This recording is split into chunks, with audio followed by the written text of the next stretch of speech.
మిగతా వార్తల్లోకి వెళ్దాం. సాక్షి హామీలు రద్దు, మోసాల పొద్దు, బడ్జెట్ పుట్టల సాక్షిగా బాబు మరోసారి మోసాలు అంటూ ఎవరెవరికి దగా చేసింది, యువత, పిల్లలు, రైతులకు, మహిళలకు అందరికీ దగా చేశారు, ఏ రకంగా దగా చేశారని కథనాన్ని ఇచ్చారు. ఇక రామోజీ లేరు, విచారణ అక్కర్లేదు, మార్గదర్శి కేసు సమయం వృధా వ్యవహారం అంటూ ఏపీ తెలంగాణ ప్రభుత్వాలు రెండు దాదాపు ఒకే రకంగా ఇవ్వటం అనేది, అంటే కాంగ్రెస్ టీడీపీలు ఎలా కుమ్మక్కవుతాయి అంటే బీజేపీ వాళ్ళు డైరెక్ట్గా కాకపోయినా ఇక్కడికి వచ్చేసరికి బీజేపీ మరి ఏపీలో కూటమి ప్రభుత్వమే కదా, ఇక్కడ కాంగ్రెస్ ప్రభుత్వం ఉంది కదా, రెండు అంటే మీడియా ఎఫెక్ట్ అట్లా ఆ రకంగా మీడియా ఉంటే ఏదైనా చేయొచ్చు, ఏదైనా తప్పించుకోవచ్చు అన్నట్లుగా ఉంది. దీని మీద కూడా చర్చలోకి వెళదాం. ఇక ఇంటి స్థలం లేదు, ఇల్లు లేదు అంటూ బడ్జెట్కి సంబంధించి రాశారు. పయ్యావుల పొగడ్తల బడ్జెట్. గతంలో ఎప్పుడు ఇంక వేరే మంత్రులకు సంబంధించి శాఖలు ఆ మంత్రుల పేర్లు చెప్పి మాట్లాడడం అనేది సడన్గా జరగదు.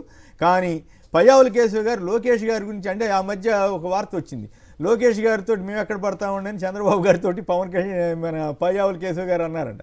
ఆ భయంతో ఇప్పటి నుంచే లోకేష్ గారిని పొగుడుతున్నారా, సరే భవిష్యత్తులో సీఎం అయితే పొగడాల్సిన వేరే విషయం, కానీ ఇప్పటి నుంచే జాగ్రత్త పడ్డట్టుగా ఉంది. పయ్యావుల పొగడ్తల బడ్జెట్. ఆర్థిక మంత్రి ప్రసంగంలో చంద్రబాబు, లోకేష్, పవన్ జపం, ముగ్గురు పేర్లు, పవన్ గారి పేరు కూడా చెప్పారు. సీఎం కార్యక్రమానికి సాక్షి రావద్దట, మీడియా పాసులు ఇవ్వని ప్రభుత్వం, ఊరిలో ఉండొద్దంటూ సాక్షి విలేకరికి ఏకంగా పోలీసులు హెచ్చరికలు. చిత్తూరు అర్బన్లో ఈ పరిస్థితి ఇట్లా వచ్చింది. ఇది రాష్ట్రం అంతా చేస్తారో ఏం పాడు.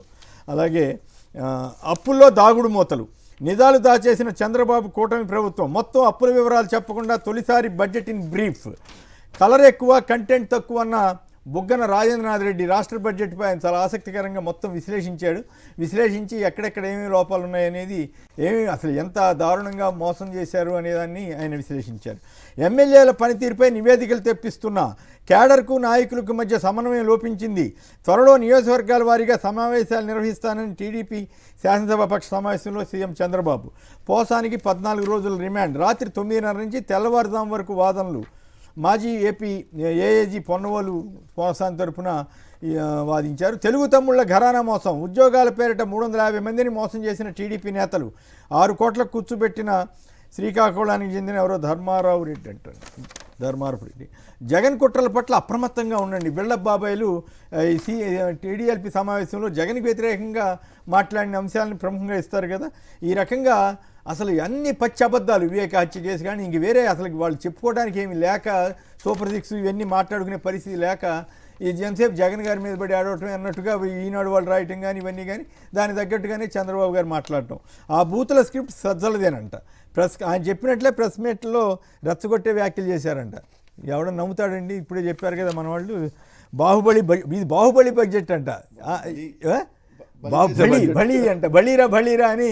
మరి మార్గదర్శికి ఊరికే డబ్బులు ఊరికే వస్తాయా, అది పరిస్థితి. ఇక పండంటి కాపురానికి 10 సూత్రాలని అప్పట్లో సినిమా ఒకటి వచ్చింది.